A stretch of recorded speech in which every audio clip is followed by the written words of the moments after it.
오늘도 베드로후서 1장 5절에서 11절 말씀을 가지고 믿음의 성숙이 필요한 이유, 이런 제목으로 하나님의 말씀을 함께 나누겠습니다.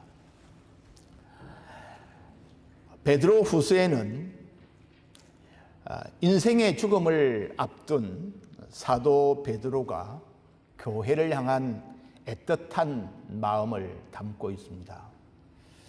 교회가 바른 길을 놓치지 않기를 바라는 간절한 소원을 담고 있는 것이죠. 이 땅의 교회가 바라보아야 할 궁극적인 목적지, 그리고 그 나그네 길에서 교회인 우리가 걸어가야 할 방향을 분명하게 발견하기를 원하고 있습니다. 1절에서 4절은 하나님이 우리에게 이미 하신 일에 대하여 언급하고 있습니다. 그리고 5절에서 7절은 하나님이 하신 일에 근거해서 우리가 이루어야 할 성숙에 대하여 강조합니다.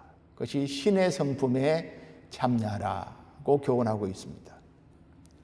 교회가 해야 할 가장 중요한 일은, 예수 믿는 하나님의 백성들이 해야 할 가장 소중한 일은 신성한 성품에 있어서 성장하는 일입니다. 하지만 이것이 쉬운 일이 아닙니다. 그래서 5절에 그러므로 너희가 더욱 힘써 7절 맨 마지막에 더하라, 그렇게 말했습니다. 전에 개역성경에는 공급하라, 그렇게 번역되어 있는데 개정판에는 더하라고 이렇게 번역을 했습니다. 우리에게 이런 신성한 성품의 성장이 없이 교회는 거짓된 교사들의 잘못된 가르침이 주어질 때 제대로 분별해낼 수 없게 됩니다. 또 설령 분별하는 실력은 있다 할지라도 그 거짓 가르침과 함께 몰려 들어오고 있는 세속의 더러움과 썩어짐의 흙탕물을 피하지 못한다는 것이죠. 그래서 오늘 8절에서 11절에는 우리가 왜 신성한 성품에 성장해야 하는지 그 이유를 우리에게 밝혀주고 있습니다. 왜 우리가 믿음의 성숙이 필요합니까? 그 첫 번째 이유는 부르심과 택하심을 굳게 하기 위해서입니다. 다르게 표현하면 내가 구원받은 하나님의 백성이라고 하는 것에 대한 흔들림 없는 믿음, 확신을 갖기 위해서 우리가 믿음의 성숙이 반드시 필요하다는 뜻입니다. 오늘 10절은 이렇게 말합니다. 그러므로 형제들아 더욱 힘써 너희 부르심과 택하심을 굳게 하라. 부르심과 택하심을 굳게 하라라고 말합니다. 베드로는 우리의 부르심과 택하심, 이것이 흔들리지 않기 위해서 너희 믿음에 덕을 더하고, 덕에 지식을 더하고, 지식에 절제를 더하고, 절제에 인내를 더하고, 인내에 경건을 더하고, 경건에 형제 우애를 더하고, 형제 우애에 사랑을 더하라, 그렇게 권고했습니다. 여러분, 우리가 부름받고 택함받는 일은 우리의 노력으로, 우리의 힘씀으로, 우리의 원함으로 할 수 있는 일이 아닙니다.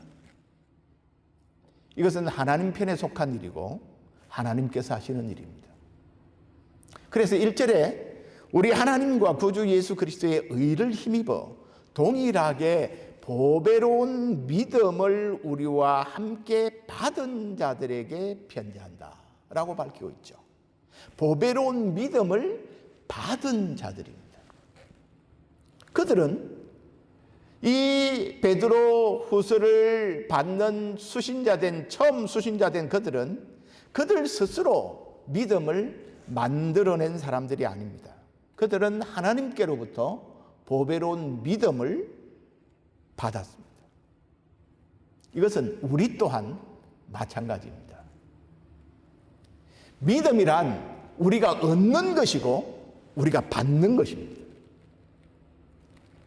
너희가 그 은혜를 인하여 믿음으로 말미암아 구원을 받았으니, 우리가 받았다, 구원을 받았다, 그렇게 말하죠.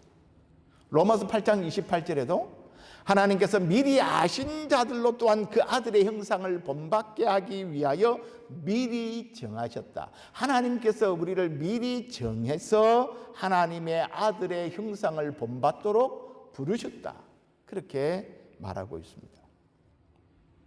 이런 말씀들은 부르심과 택하심이 하나님 편에서 하신 일이라는 것을 아주 분명하게 밝혀주고 있는 것이죠. 그래서 오늘 3절에, 본문 3절에도 그의 신기한 능력으로 생명과 경건에 속한 모든 것을 우리에게 주셨다라고 말합니다. 하나님의 영광스러운 능력으로 하나님만이 우리에게 생명을 선물로 주실 수 있습니다. 바울은 원래 우리 인간이 허물과 죄로 죽었던 존재라 그렇게 말합니다. 우리가 영적으로 죽은 존재이기 때문에, 그래서 우리가 때가 되면 죽는 것입니다. 죽은 자는 스스로 다시 새 생명을 얻을 수가 없습니다. 그래서 성경은 말하기를 우리의 구원은 은혜로 말미암은 하나님의 선물이라고 말합니다.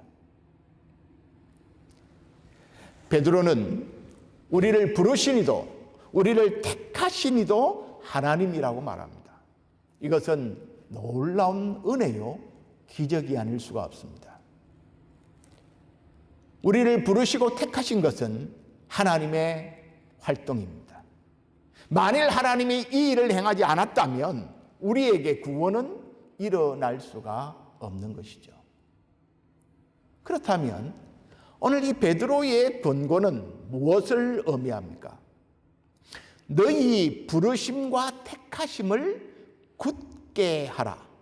너희가 이것을 행한 적 언제든지 실족하지 아니하리라. 그렇게 10절에 말했습니다. 너희의 구원이 흔들리지 않게 하기 위해서라는 것이죠. 이 일은 이미 하나님으로부터 이루어졌다. 이 큰 약속이 우리에게 주어졌다.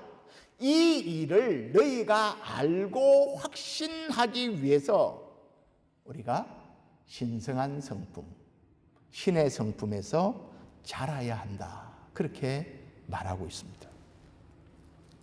부르심과 택하심은 하나님이 하신 일입니다.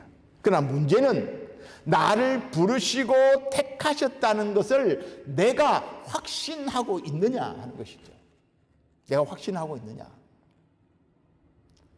거짓 교사들의 잘못된 가르침으로 우리의 믿음을 뒤흔들어 놓을 때 흔들리지 않을 분명한 확신이 있는가 하는 것입니다.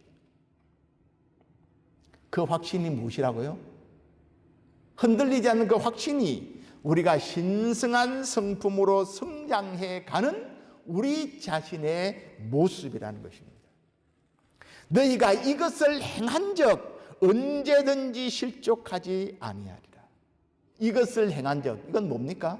5절, 6절, 7절에 있는 믿음의 덕의 지식을, 지식의 절제를, 절제의 인내를, 인내의 경건을, 경건의 형제우애를, 형제우애의 사랑을 더하는 이런 신의 성품에 참여하는 우리 자신의 모습을 볼 때, 아, 하나님의 나를 부르셨구나, 하나님의 나를 택하셨구나 하는 것에 대하여 흔들리지 않는 확신을 가질 수 있다는 뜻입니다.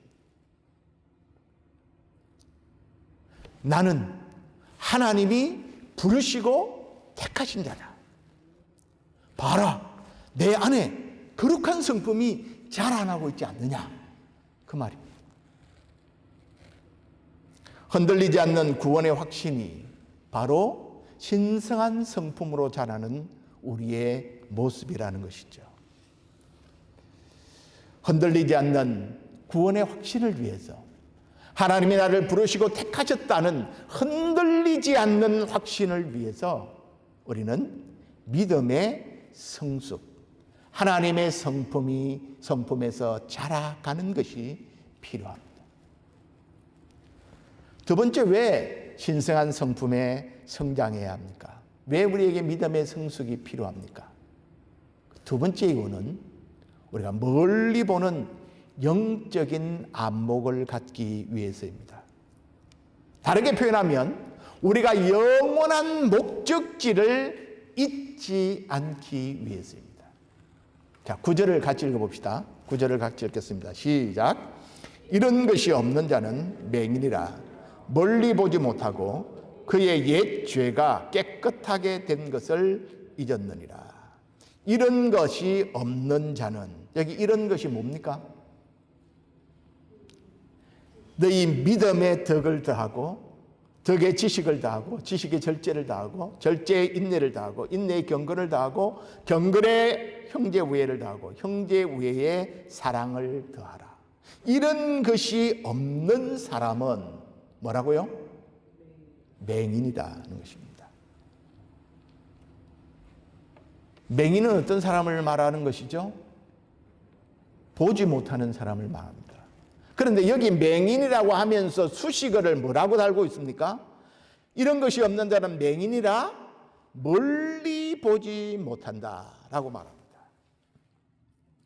여러분, 맹인은 보지 못하는 사람을 가리키는데 여기 수식어를 뭐라고 붙였느냐 하면 전혀 보지 못하는 사람을 뜻하는 것이 아니라 멀리 내다보지 못하고 눈앞의 것만을 보는 근시안을 가진 사람이다. 그런 뜻입니다.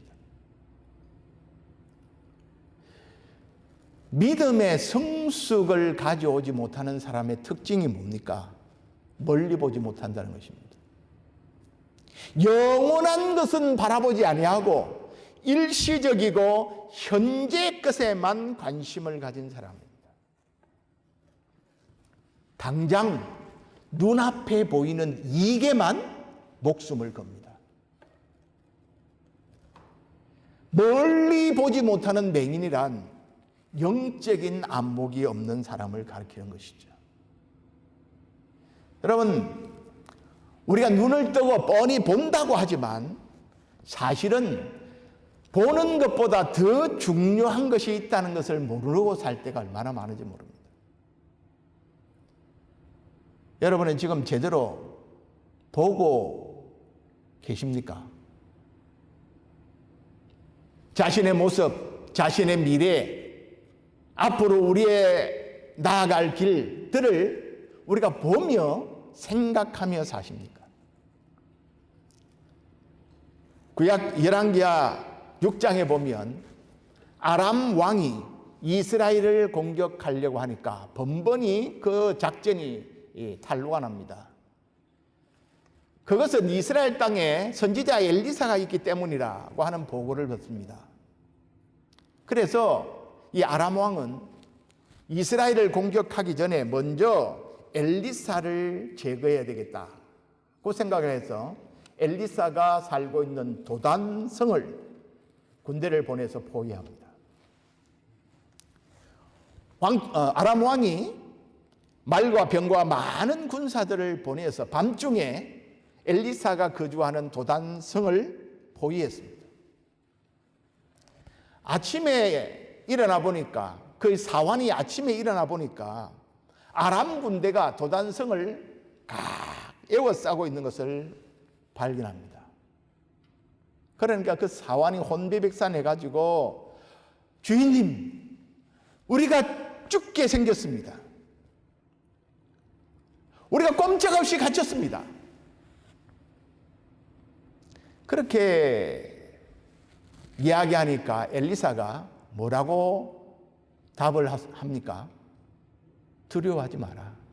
걱정하지 마라. 우리와 함께한 자가 아람 군대들보다 훨씬 더 많다. 그러면서 엘리사가 기도합니다. 여호와여, 저 종의 눈을 열어보게 하옵소서. 엘리사가 기도하니까 하나님께서 그 사환의 눈을 띄워줍니다. 눈을 여셨다. 그렇게 기록되어 있습니다. 엘리사의 사원이 눈이 열려서 영적으로 보니까 불말과 불병거가 산에 가득해서 엘리사를 보호하고 있는 장면을 보게 됩니다.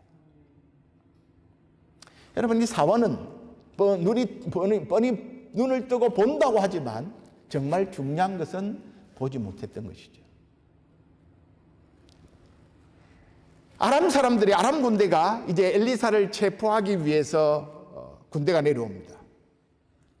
그러니까 이제는 엘리사가 다시 하나님께 기도하기를, 하나님, 저 무리들의 눈을 어둡게 해 주십시오. 엘리사가 기도하니까 아람 군대 군사들의 눈이 어둡게 됩니다. 그래서 그들이 엘리사를 체포하려고 내려갔는데 엘리사가 가서 무엇 때문에 내려갑니까? 하니까 엘리사라는 사람을 내가 체포하러 간다. 나를 따라오시오. 그럼 내가 안내해 주겠습니다. 그 아람 군사들이 엘리사를 따라서 엘리사를 체포한다고 갔는데 어디로 들어갑니까? 사마리아 성 안으로 빽 들어갑니다. 눈을 떠보니까 자기들이 아람 군대가 사마리아 성 안에 딱 갇혀 있는 거죠. 도간에 든 쥐꼴이 된 것입니다. 그들이 다시 눈을 뜨고 보니까 자기들이 지금 사마리아 성 안에 꼼짝없이 잡혀 있는 것입니다. 여러분, 이것은 우리에게 뭘 말해줍니까?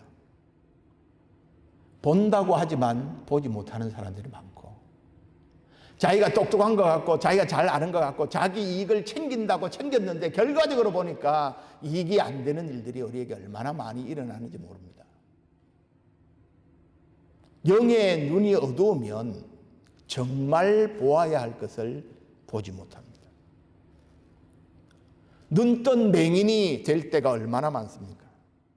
그래서 우리가 뭔 일을 잘못했을 때 뭐라고 말합니까? 그때 내가 내 눈에 뭐가 씌었다. 그렇게 말합니다. 뭐가 씌었다. 물론 뭐가 씌어야만 우리가 결혼도 하고 장가도 가고 시집도 가고 합니다. 근데 우리가 영적으로 씌이면 안 되죠. 영의 눈이 닫히면 어떻게 됩니까? 엘리사의 사원처럼 문제만 크게 보입니다. 그래서 두려워하고 떨게 됩니다.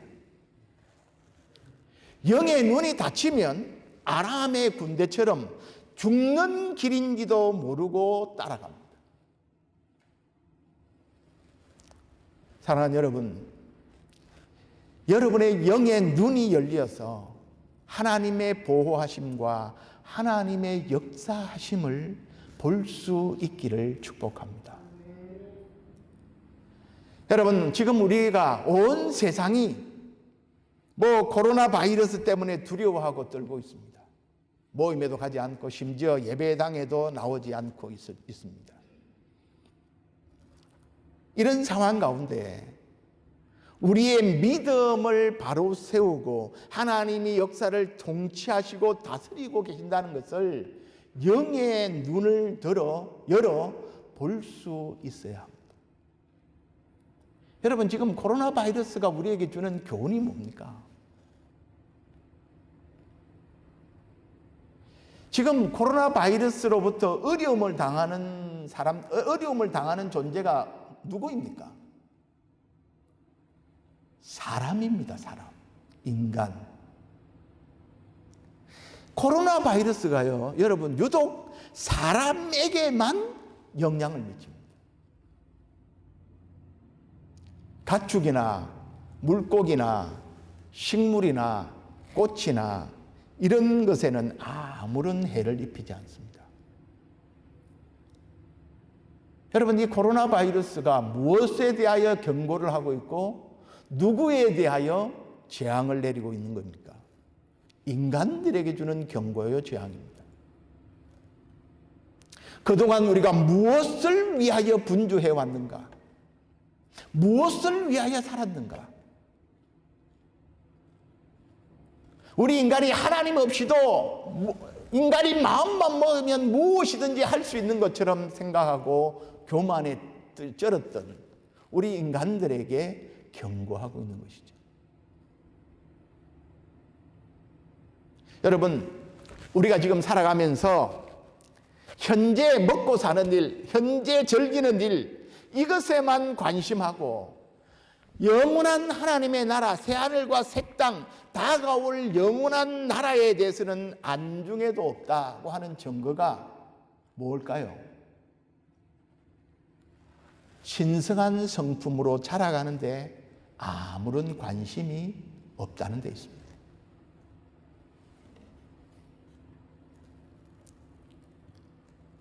일하고 먹고 지금 이 땅의 삶을 살아가는 데 온전히 마음이 집중되어져서 영원한 세상을 바라보고 내가 하나님의 성품을 닮아 성장해가는 일에는 아무 관심이 없는 우리의 모습. 예수 그리스도를 알아가는 일과 그를 닮아가는 일에는 너무너무 게을러 빠진 우리의 모습. 세상에 은행에 잔고가 있느냐 없느냐, 지출되어야 할 잔고가 지금 남아있느냐 없느냐에는 관심이 크지만 하늘의 보화를 쌓는 일에는 관심이 없는 우리의 모습. 이것에 대하여 하나님이 경고하고 있는지도 모릅니다. 여행을 출발하기는 했지만 어디로 가고 있는지를 잊어버린 사람들처럼 떠난 이유와 목적을 잊어버린 채 살아가는 우리의 모습, 이것이 맹인처럼 살아가는 우리의 모습입니다. 사랑하는 여러분, 우리 인생의 나그네 길의 최종 목적과 목적지가 어디입니까? 우리의 목적은 하나님을 알고 하나님과 더불어 영원히 즐거워하는 것입니다. 이런 것이 없는 자는, 이런 신성한 성품에 자라가는 애씀이 없는 자는 그의 옛 죄가 깨끗하게 된 것을 잊었느니라 라고 말합니다. 앞을 멀리 볼 수도 없을 뿐더러 뒤도 역시 볼 수 없는 사람입니다.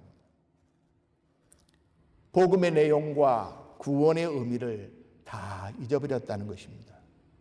예수님이 왜 세상에 오셨는지를 잊어버리고 산다는 것입니다.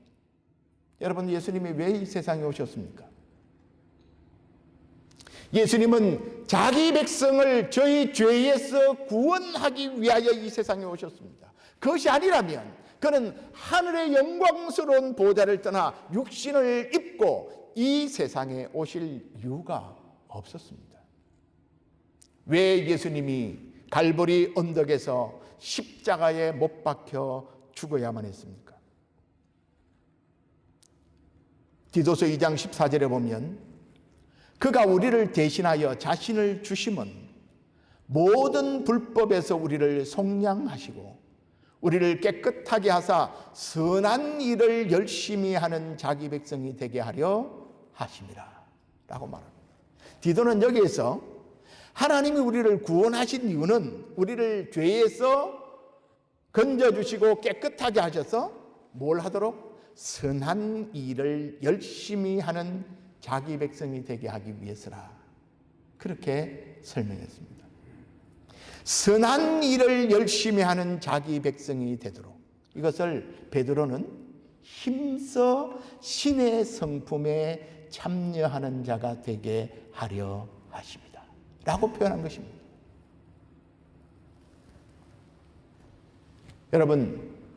여러분은 하나님의 아들 예수 그리스도께서 십자가에서 우리의 죄를 깨끗이 하기 위하여 죽으셨다는 사실을 믿습니까? 여러분이 이것을 믿는다면 이제 여러분은 죄를 멀리하고 믿음의 덕의 지식의 절제의 인내를, 인내의 경건의 형제 우애의 사랑을 공급하는 일에 힘써야 합니다. 그리할 때 우리의 영의 눈이 밝아집니다. 멀리 보고 영원한 것을 보게 됩니다.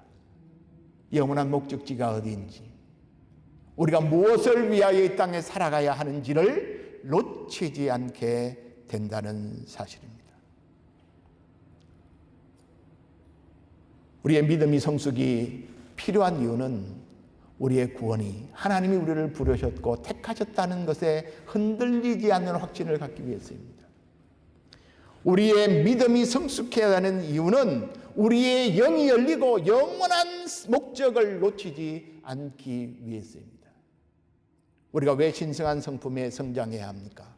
우리의 믿음이 성숙한 필요한 세 번째 이유는 영원한 나라에 들어가는 보증을 얻기 때문입니다. 11절을 같이 읽겠습니다. 11절입니다. 시작. 이같이 하면 우리 주 곧 구주 예수 그리스도의 영원한 나라에 들어감을 넉넉히 너희에게 주시리라. 자, 여기 주시리라, 마지막 11절 끝에 주시리라고 하는 단어는 여기 7절 끝에 있는 사랑을 더하라 할 때 더하라라고 하는 단어와 헬라어는 같은 단어입니다. 그러니까 이게 지금 베드로후서 1장 1절부터 11절을 보면 베드로가 의도적으로 단어 배열을 의도적으로 사용하고 있다는 것을 볼 수 있습니다. 그러니까 우리가 신성한 성품을 공급하면 할수록 그 정도만큼 우리가 그 영원한 나라에 들어가는 일을 얻는 것이 공급될 것이다. 그런 논리입니다. 자, 여기 이같이 하면은 무슨 뜻입니까? 신성한 성품에 자라감으로 부르심과 택하심을 굳게 하면, 또 영원한 나라에 들어가는 일이 신성한 성품에 자라감으로 부르심과 택하심을 굳게 하면 영원한 나라에 들어가는 일이 자랑스러워질 것이다. 영원한 나라에 들어가는 일이 영광스럽게 될 것이다. 그런 뜻입니다. 그러면 여기에서 이런 질문을 할 수가 있을 겁니다. 그러면 우리가 이러한 신성한 성품을 갖지 못하면 천국에 들어가지 못합니까? 우리가 성숙하지 않으면 구원이 취소됩니까? 그런 질문을 할 수가 있을 것입니다. 일단 지금 베드로는 여기에서 구원의 취소 문제를 다루고 있지 않습니다. 우리가 이단들이나 가짜 뉴스나 이런 걸 볼 때 주로 어떻게 합니까? 그 문맥을 보지 않고 한 구절만 따가지고 그 구절을 가지고 자기 이론을 덧붙여서 이렇게 설명하면 그건 이단이 되고 또 가짜 뉴스를 만드는 도구가 되어집니다. 그래서 그 성경을 해석할 때 문맥의 흐름을 잘 읽는 것이 굉장히 중요합니다. 1장의 문맥을 여러분 잘 보십시오. 1장 여러분들이 펜을 가지고 있으면 제가 불러주는데 줄을 쳐셔도 도움이 됩니다. 1절에 보면 보배로운 믿음을 우리와 함께 받은 자라고 말했습니다. 여기 받은 자라는 것에 밑줄을 치면 되겠고요. 3절에 그의 신기한 능력으로 생명과 경건에 속한 모든 것을 우리에게 주셨으니, 여기 주셨으니 라는 데 밑줄을 치고, 4절 이로써 그 보배롭고 지극히 큰 약속을 우리에게 주사, 여기 주사라는 데 밑줄을 치십시오. 이 약속으로 말미암아 너희가 정욕 때문에 세상에 썩어질 것들을 피하여 신성한 성품에 참여하는 자가 되게 하려 하셨느니라. 여기 되게 하려라는 말에 밑줄을 그으십시오. 그러니까 여기 되게 하려 한다는 말은 믿음을 받은 자는 신성한 성품에 참여하는 것이 포함되어 있다는 뜻입니다. 그런 것들이 이미 믿음 안에 우리가 신성한 성품에 참여해서 성숙되어질 수 있는 씨앗이, 그 경건의 씨앗이 이미 심겨져 있다는 말입니다. 그래서 5절에 그러므로 너희는 더욱 힘써 더하라, 그렇게 7절 끝에 말했습니다. 그리고 10절에 보면 너 더욱 힘써 더하라. 예, 밑줄을 그으십시오. 그리고 10절에 보면 그러므로 형제들아, 여기도 더욱 힘써 라는 말에 밑줄을 그으시고요. 11절 이같이 하면 이라고 하는데 밑줄을 그으시고 마지막에 주시리라 하는데 밑줄을 그으십시오. 그러니까 여기 보면 너희가 더욱 힘써 신성한 성품인 믿음과 덕과 지식과 절제와 인내와 경건과 형제 우애와 사랑을 공급하라. 그리하면 영원한 나라에 들어감이 넉넉히 너희에게 공급될 것이다 라고 하는 표현인데, 이 표현의 의미는 무엇보다 하나님의 부르심과 택하심이 전제된 상태에서 주신 말씀입니다. 이것은 우리가 열매 맺지 않으면, 우리가 성숙하지 않으면 우리의 구원이 취소될 수 있다, 그것을 말하는 내용이 아닙니다. 그 의미가 아니라 우리가 하나님의 부르심과 택하심을 받았다면 우리에게는 당연히 그 부르심과 택하심에 합당한 열매인 신성한 성품이 자라야 한다, 그것이 강조되고 있다는 말입니다.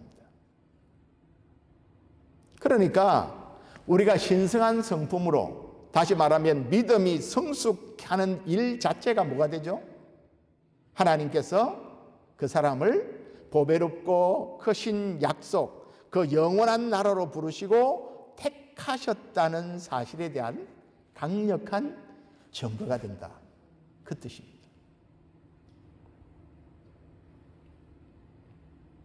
여러분, 신자가 구원의 확신에 이르는 단계를 여러분 우리 인생의 비유에서 한번 설명해 보겠습니다. 구원에 이르는 첫 번째 단계가 뭡니까? 첫 단계는 올바른 신앙 고백이죠. 예수님이 나의 삶의 주인이요 구원자임을 고백하는 것입니다. 이때도 성령께서 우리 죄를 깨닫게 함으로 회개하고 믿음을 갖게 됩니다. 이것을 우리는 본어게인, 중생이라 그렇게 말하죠. 이것은 갓난아기로 태어나는 것입니다. 여러분, 갓난아이가 응애하고 태어나는 것 자체만으로 얼마나 많은 사람들에게 기쁨을 주는지 모릅니다.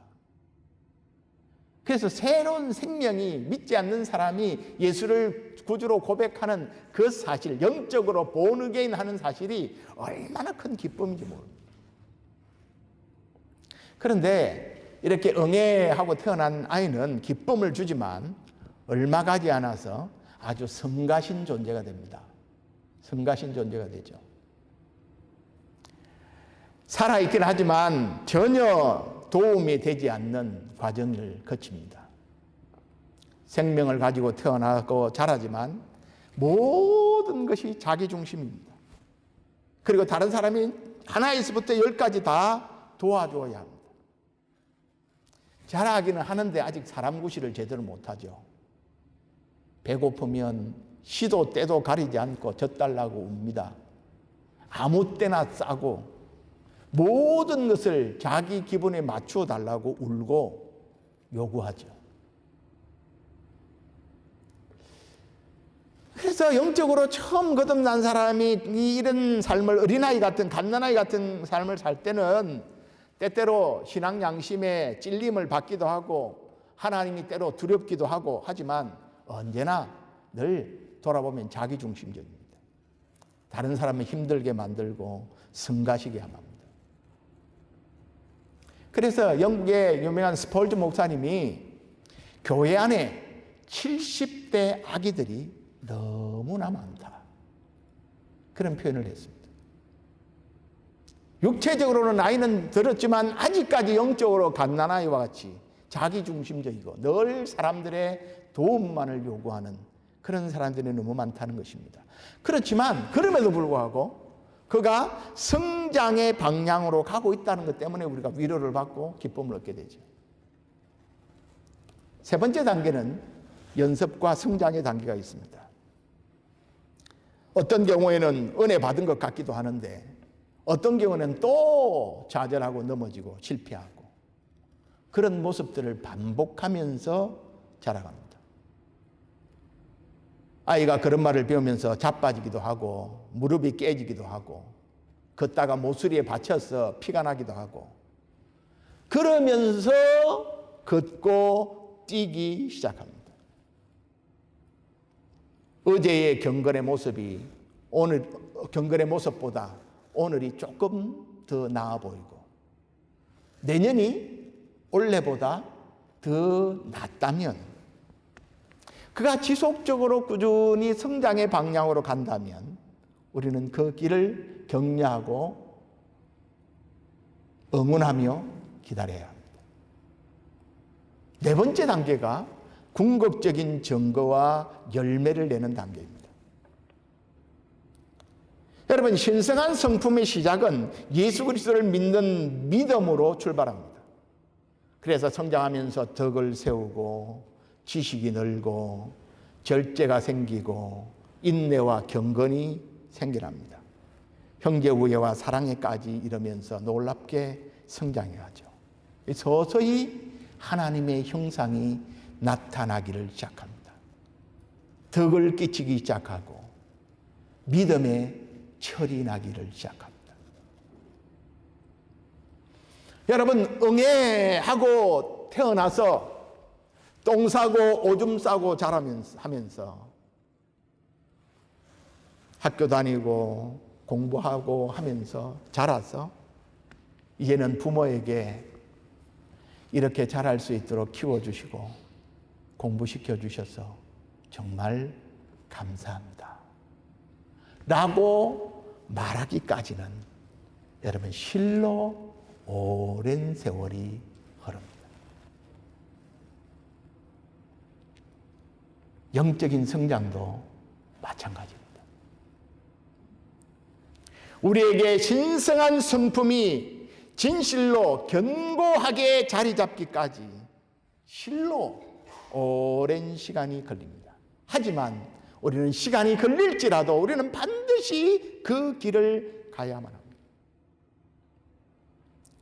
누가 하나님의 부르심과 택하심을 받은 자입니까? 믿고 의롭다함을 받고 실제로 의롭게 되어가고 장차 하나님이 그를 온전히 의롭게 하시는 그 사람, 그가 택하심과 부르심을 받은 사람입니다. 여러분, 우리가 그 사람이 하나님의 부르심을 받았는지 안 받았는지는 여러분 우리가 결과로 알 수밖에 없습니다. 나무는 열매로 알아볼 수밖에 없지 않습니까? 우리가 그 아들의 생명을 받았다면 우리는 그 아들의 형상으로 자랄 수밖에 없고, 그리고 우리는 그렇게 자라기를 힘써야 합니다. 사도 베드로는 오늘 저와 여러분이 영광스럽고 당당하게 죽음을 맞이할 수 있는 방법을 가르쳐주고 있습니다. 이 세상에서 하나님의 사람으로 산다는 것은 우리가 이 세상과 다른 인생관과 다른 가치관과 다른 목적을 가지고 산다는 것을 의미합니다. 가는 길이 다릅니다. 가는 곳이 다르다는 것입니다. 그러므로 우리는 눈에 보이는 것에만 집착하지 않고 보이지 않는 영원한 곳을 바라보며 살아가야 합니다.